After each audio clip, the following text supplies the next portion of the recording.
কাজগুলো করেছো এখানে? ফোনের মধ্যে একটা মহিলাকে ব্ল্যাকমেল করছো, তার শরীরের ভিডিও ছবি তুলে।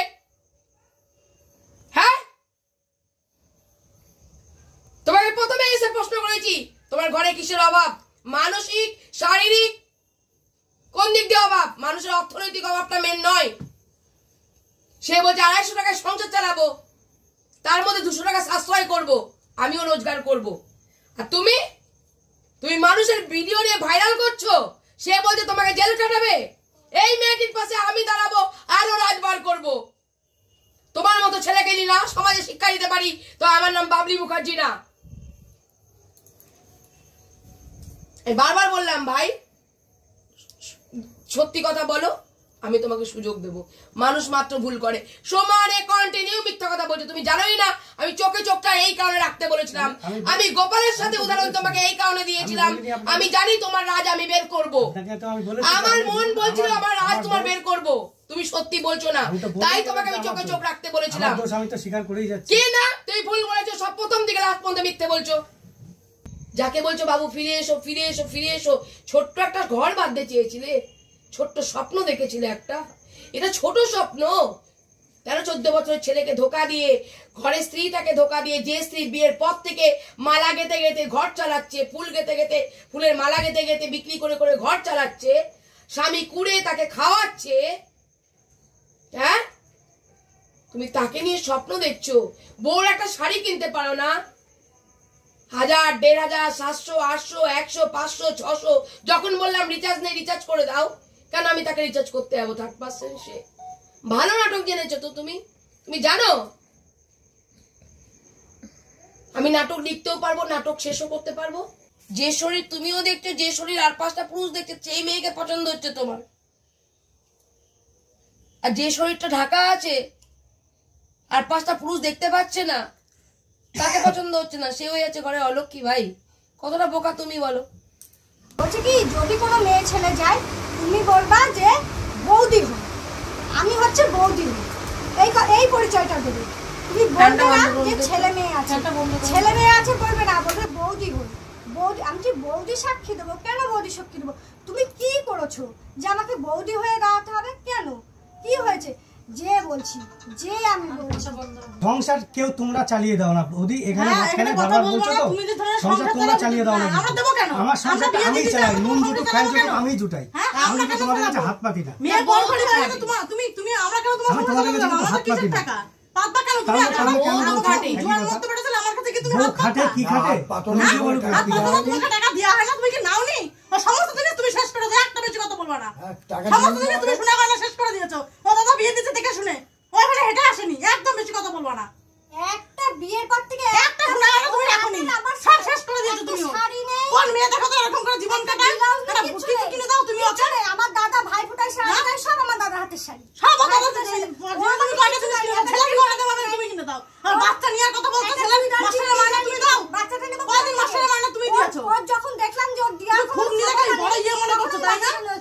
যে আটটা বাচ্চা দেখছো তো, এরা কিছু বলে না, নরম মাটি তুমি খুব দাবিয়ে নিয়েছো। তুমি কিছু বলতে পারি না বলে আমরা ঠিক আছে বলে বহুত সহ্য করেছি। আগে যেটা ও কুড়ে কাজ করতো না, আগা গুড়াই কাজ করতো না। আমি একদিন আসতে দুপুরবেলা আমি বাড়িতে আমার রান্না হয়েছে জানেন দিদি, আমি রান্না করে মাছ নিয়ে থেকে গাঠি কচু তরকারি আর ভাত আমাকে খেতে দিয়েছে আমার ননদ, গাঠি কচু ঝোল আর ভাত। সেই দিনটার কথা আমি আজও বলবো না। তখন আমার বিয়ে কেবল হয়েছে, ওর বিয়ের 3 বছর পরে আমার বিয়ে হয়েছে।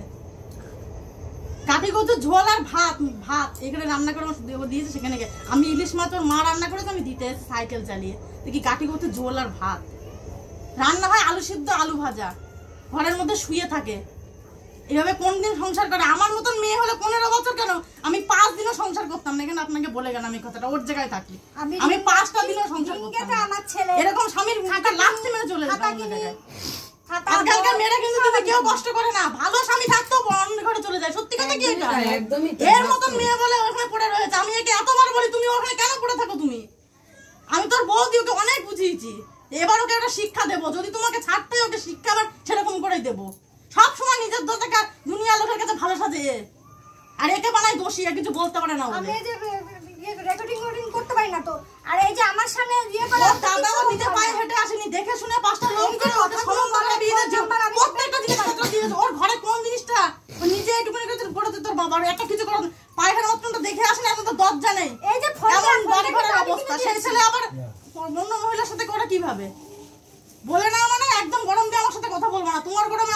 আমার মনে যদি সন্দেহ থাকতো তাহলে আমি এই ফোনটা কিনে দিতাম।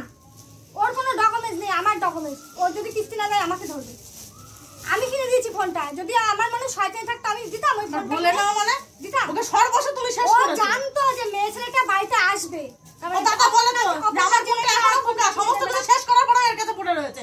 আমার বাপের বাড়ি দিয়া তুমি নিজে হাতে করে এটা শেষ করেছে। ও দাদা দিয়েছে জিনিস কষ্ট করে। ও দাদা পয়সা কিন্তু এমনি ইনকাম করতে তোমার মতো ছুঁয়ে মেয়েদের সঙ্গে ইনকাম করে না। হয়তো এক ঘাম ফেলে তবে পয়সা চলে আসে। এগুলো তো তুমি যে ওর নামে এলিগেশন গুলো আনছো, 3 মাসের বাচ্চা, তুমি একটা বাচ্চা খাইয়ে জন্ম দিয়ে তাকে খাওয়াতে পারছো না, মা লোকের বাড়ি কাজ করছে, আর কালকে তুমি বলছো যে ওই বাচ্চাটা নষ্ট করেছে। হ্যাঁ, অবশ্যই বাচ্চা নষ্ট করা অন্যায়, আমি বলছি তো অন্যায়, কিন্তু একটা স্বামী যদি দিনের পর দিন একটা শুয়ে থাকে, ঘরে কুড়ে হয়ে থাকে, সে একটা বাচ্চা জন্ম দিয়ে কি বাচ্চাকে কি খাওয়াবে গো? কি খাওয়াবে? এমনি জন্ম দিয়ে মেরে ফেলবে, আজকে জন্ম দিয়ে ছেড়ে দিচ্ছ, কালকে জন্ম দিয়ে মেরে ফেলবে। ও দায়বদ্ধতা নেই তোমার? ভালোটা কেন বাসো? ভালোবাসি ওকে তো, আমি নিজেই তো দেখে শুনে বিয়ে করে নিয়ে এসেছি। দেখে শুনে নিজে হ্যাঁ, বিয়ে করেছো? নিজেই দেখে শুনে বিয়ে করে নিয়ে এসেছি। সন্তানকে ভালোবাসো? হ্যাঁ ভালোবাসি। তাহলে আর একটা বিয়ে করতে যাচ্ছিলে কেন? তার কপালে সিঁদুর পড়াতে চাইছিলে কেন? শারীরিক সুখ, দেখতে সুন্দর, কাটা কাটা মিনিস্কার্ট পরে, বুকের খাঁজ দেখায়, খুব স্পষ্ট ভাষায় বললাম, যা প্রুফ পেলাম তাই বললাম। এর জন্য কি তোমার তার প্রতি আকর্ষণ? তোমার স্ত্রীর চেহারা? ওর সাথে কথা বলতে বলতে একটা ওর প্রতি দৃষ্ট হয়েছিলাম, সেটা আমি অস্বীকার করছি না। মানে শারীরিক, মানে তাকে যে ভালোবেসছো, তার চেহারাটাকে দেখে ভালোবেসছো, যে তাকে পেতে হবে, সেই কারণেই কি বিয়েটা? আমার কথা বলতে পারছি? তুমি যদি তোমার স্ত্রীকে ভালোবাসো, তোমার তো অন্য কোনো নারীকে ভালো লাগবে না। তুমি বলছো ভালোবাসো, শাখাটা ভেঙে দিতে তার কারণটা দেখালে, মানলাম তুমি সব সত্যি বলছো। তাহলে তুমি যখন আর একটা মেয়েকে সিঁদুর পরাতে চাইছো, তুমি তো ভালোবাসতে চাইছো না, তাকে বিয়ে করে জীবন সঙ্গী করতে চাইছো, তাহলে সেই মেয়েটিকে তোমার কিসে পছন্দ হয়েছিল? তার সাজ পোশাক আশাকে, তার স্টাইলে, তার গায়ের রঙে, না তার চেহারাটাকে? আমি তোমাকে মন থেকেই ভালোবেসেছিলাম রাধারানী। আমার ভালোবাসার মধ্যে কোনো ছলনা ছিল না। এতটাই ভালোবাসতাম, তুমি আমার ভালোবাসা কল্পনা করতে পারলে না। হ্যাঁ, তুই এতটাই ভালোবাসিস, আমার নোংরা ভিডিও বানিয়ে আমাকে সবসময় ব্ল্যাকমেল করছিস, ঠিক আছে? সবসময় ব্ল্যাকমেল করছিস, আমার শরীরটাকে নিয়ে তুই খেলছিস, শরীরটা ভোগ করার জন্য এরকম করছিস। তোকে আমি অত সহজে ছাড়বো না, ঠিক আছে? হয় তোকে জেল খাটাবো, ঠিক আছে, আর নাহলে তোকে মার্ডার করে আমি জেলে যাবো, বুঝতে পেরেছিস? আমি সত্যিকারেরই তোমাকে ভালোবাসি, বুঝলে বাবু? আমার সত্যিকারের ভালোবাসার মর্ম মূল্য তুমি দিলে না। তুই তো আমার খুব মান সম্মান রেখে দিয়েছিস না, অনেক সম্মান দিয়েছিস, বুঝলি? তোকে থ্যাংক ইউ, আমাকে অনেক সম্মান দেওয়ার জন্য, আমার মান সম্মান নিয়ে খেলা করার জন্য থ্যাংক ইউ তোকে। তো বলছি বাবু, আমি তোমার কোনো নোংরা ভিডিও তুলে রাখিনি বাবু। আমি তোমাকে ভালোবেসেছি বাবু, মন থেকে ভালোবেসেছি। ওকে নিয়ে স্বপ্ন দেখেছিলাম একটা ছোট্ট ভালোবাসার সংসার হবে, যে সংসারে ভালোবাসা ছাড়া, সুখ ছাড়া, শান্তি ছাড়া কিচ্ছু থাকবে না। কিন্তু আমি বুঝতে পারিনি যে তুমি আমাকে এইভাবে। তুমি ফিরে আসো বাবু, ফিরে আসো। বলো, আপনার যা বলার বলুন, আমার বক্তব্য আমি ফোন খুলতে পারবো না। ফোন খুলবে না? আমি পুলিশ ডাকবো। আপনি পুলিশ ডাকুন, যা খুশি করুন। কাকু, আপনি থানায় যান। থানায় যান। পরকীয়ার কারণে নিজের স্ত্রীকে বৌদি বানিয়ে দিলেন স্বামী। পরকীয়া সম্পর্কের কারণে নিজের স্ত্রীকে বৌদি বানিয়ে দিলেন স্বামী নিজেই। ঘটনাটি নদিয়ার রানাঘাটের হেজুলির উত্তরপাড়ার। স্ত্রী অপর্ণা বিশ্বাস তার স্বামী বাপি বিশ্বাসের নামে পরকীয়ার অভিযোগ এনে আবেদন জানান সমাজসেবিকা বাবলি মুখার্জির কাছে। স্ত্রী অপর্ণা বিশ্বাস জানান তাদের 15 বছরের বিবাহিত সম্পর্ক, তাদের 14 বছরের একটি পুত্র সন্তান রয়েছে। বিবাহের কিছু বছর যেতে না যেতেই একাধিক পরকীয়ার সম্পর্ক চালিয়ে গিয়েছেন তার স্বামী। এমনকি ওই অঞ্চলের প্রধান মেম্বারকে সেই বিষয়ে জানালে তারা একটা সমাধান করলেও আবারও তার স্বামী 5 মাস যাবৎ রাধারানী নামের এক মহিলার সাথে নতুন একটা পরকীয়া সম্পর্কে জড়িয়ে পড়েন। তিনি আরও জানান তার স্বামী বাপি বিশ্বাস অলস প্রকৃতির, সংসারের কোনো রকম দায়িত্ব সে পালন করেন না। তবে কিছু মাস যাবৎ বাপি বিশ্বাস কর্মসূত্রে রাজস্থান গিয়েছিলেন, আর সেই সময়ই সোশ্যাল মিডিয়ার মাধ্যমে রাধারানীর সাথে পরিচয় হয় এবং যতটুকু তিনি রোজগার করতেন তার বেশিরভাগই ওই রাধারানীর নামের মহিলাকেই পাঠাতেন। তবে রাধারানী দেবী অবশ্য এই সম্পর্ক থেকে বেরিয়ে যেতে চাইলেও বাপি বিশ্বাস তাদের ঘনিষ্ঠ মুহূর্তের ছবি ভাইরাল করবে বলে হুমকি দিয়ে থাকেন। এই সমস্ত কিছু তথ্য এবং যথাযথ প্রমাণ উদ্ধার করেন সমাজসেবিকা বাবলি মুখার্জি এবং তার সহযোদ্ধারা। বাপি বিশ্বাস প্রথমে এই সম্পর্কের ব্যাপারে সব কিছু অস্বীকার করলেও পরে অবশ্য তার ভুল হয়েছে বলে জানান এবং তিনি আরও একবার একটি সুযোগ চান তার স্ত্রী অপর্ণা বিশ্বাসের কাছ থেকে। বাপি বিশ্বাস জানান যে মায়ায় তিনি পড়েছিলেন তা ভুলে গিয়ে তিনি স্ত্রী সন্তানকে নিয়ে সুখে সংসার করতে চান। সমাজসেবিকা বাবলি মুখার্জিও অবশ্য সেই সুযোগ দেন এবং তাকে পরিষ্কারভাবে জানিয়ে দেন যদি পরকীয়া সম্পর্কে তিনি আবারও জড়িয়ে পড়েন তবে তাদের ওই 14 বছরের সন্তানের মুখের দিকে চেয়ে এইবার তিনি কঠিন পদক্ষেপ নিতে বাধ্য হবেন। যদি ওই রাধারানী ফিরে আসে তুমি কি করবে?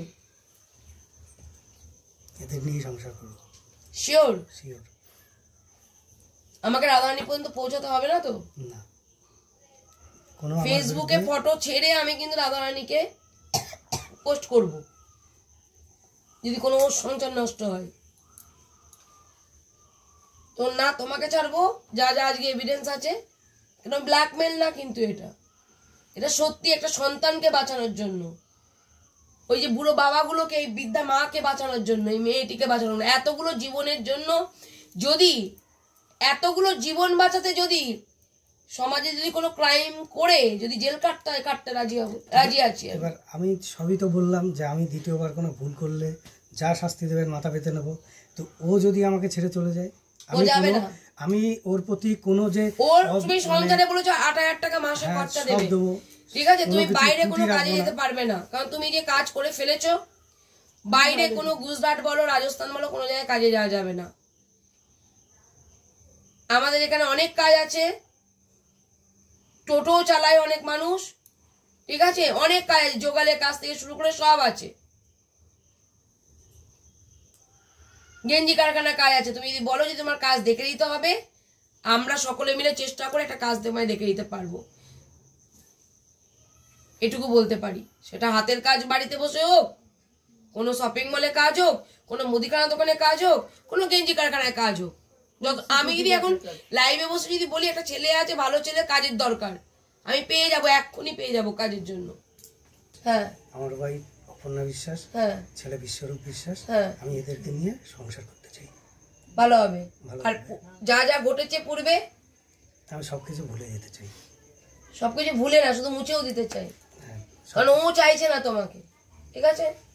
আর দিদি যদি আমার সংসারটা ফিরিয়ে দেয় তাহলে আমার শাশুড়ি নিয়ে স্বামী নিয়ে সন্তান নিয়ে থাকবো। আর যদি ফিরিয়ে দেওয়ার মতো কারণ কি হয়েছিল? এই মেয়ে ছেলের ব্যাপার নিয়ে। কে মেয়ে ছেলের ব্যাপার নিয়ে? মানে আপনার হাজবেন্ড কোনো পরকীয়ার জড়িত ছিল, তাই তো? প্রশ্ন উত্তর দাও না। আচ্ছা, তো আপনি এখন আজকে কি ডিসিশন নিলেন? দিদিরাই যে সব ডিলেট করে, এগুলো তো আমি বুঝলাম না। দিদিরাই যে বের করে দিল সব কিছু, ও বলছে শুধরে যাবে, তার জন্যই আমি আর একবার সুযোগ দিলাম। আচ্ছা, আপনি জানতেন যে এত দূর গড়িয়ে গেছিল, ফোনে যা যা দেখেছে এগুলো জানতেন? না, এত কিছু হয়ে গেছে আমি জানতাম না। শুধু জানতেন কথা বলে আমার সামনে, ওকে শুধরানোর চেষ্টা করতাম। আমি নিজেও কেঁদেছি যে তুমি ভালো হয়ে যাও, আমার সন্তান আর আমরাই তো তোমার প্রথম। তাহলে আমি 15টা বছর তাহলে কি করলাম? উনি 5টা মাসে তোমার আপন হয়ে গেল, তাহলে আমরা কি করলাম এই সংসারটায়? তোমার মা লোকের বাড়ি কাজে যায়, আমার ছেলেটা কোনো রকম ভাবে চলছি, আমি রিঙ্গেতে চলছি, তাহলে ও 2 দিনের মেয়ে তোমার আপন হয়ে গেল, তাহলে আমাকে ছেড়ে দিতে হবে। মানে আপনি বোঝানোর চেষ্টা করেছিলেন? হ্যাঁ আমি বলেছিলাম, কিন্তু শুধরায়নি। না শুধরায়নি। তার জন্য আপনি কৃষ্ণনগরে ছুটে গিয়েছিলেন? হ্যাঁ ছুটে চলে গেছি। তো আজকে আপনার লাস্ট সিদ্ধান্ত, আপনি ওনাকে সুযোগ দিচ্ছেন? সুযোগ দিচ্ছি। আমি বহু ছেলেকে নিয়ে সংসার করতে চাই, আমাকে আরেকটা সুযোগ দেওয়া হোক। মানে আপনি যে ভুলগুলো করেছেন সেগুলো ভুল না ঠিক করেছিলেন? আমি ভুল করেছি। তো সেই ভুলগুলো মেনে আপনি একবার সুযোগ চাইছেন, তাই তো? চাইছি। আচ্ছা, আপনার নাম? আমার নাম বাপি বিশ্বাস। আপনার বাড়ি?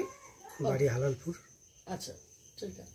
গতকাল মঙ্গলবার 29 তারিখ আমার অফিসে যান, সন্তানকে নিয়ে, বাবাকে নিয়ে আর তার বৌদিকে নিয়ে।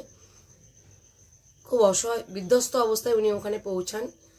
তো তখন ওনার সমস্যাটা পুরো শোনার পর জানতে পারলাম ওনার স্বামী পরকীয়ায় লিপ্ত, স্ত্রীর সামনেই ওপেন পরকীয়া করছে এবং স্ত্রী বারবার শুধরানোর চেষ্টা করছে, কিন্তু কোনো রকমভাবেই স্বামী শুধরোচ্ছে না।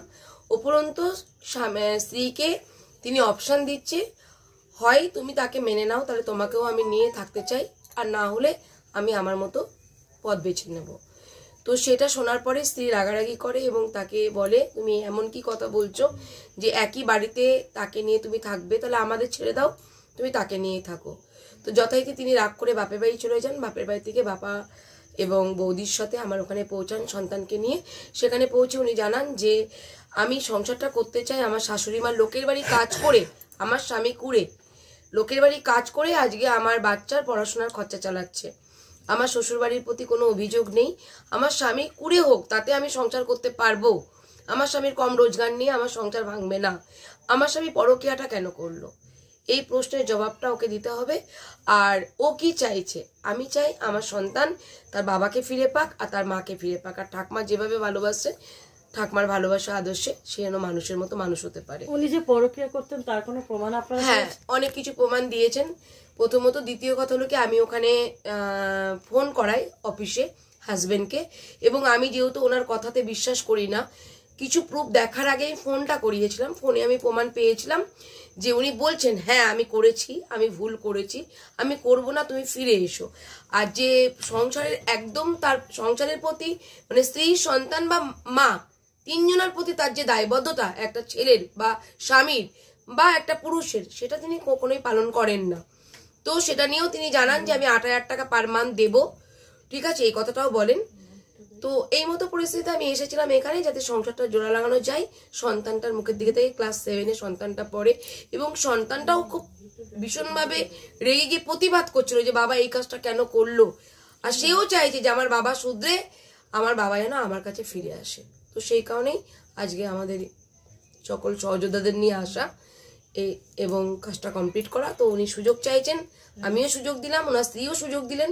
সুযোগ নিক, যদি উনি পুনরায় যদি কখনো ভুল করে, স্ত্রী ডিভোর্স দেবে না, এটা আমার নিজে একজন ক্ষুদ্র সমাজকর্মী হিসাবে আমার মতামত। ডিভোর্স দেওয়াবো না, এই বাড়িতেই থাকবে, যেহেতু শাশুড়ির সাথে তার কোনো প্রবলেম নেই, আর সন্তানের খরচাটা ওই ঠাকমাই চালান। আর উনি যার সাথে ধরা পড়বেন এর পরের বার, তার সাথেই তাকে থাকার জন্য একটা অনুমতি আপনারা দিচ্ছেন? একদম একদম একদম। আচ্ছা।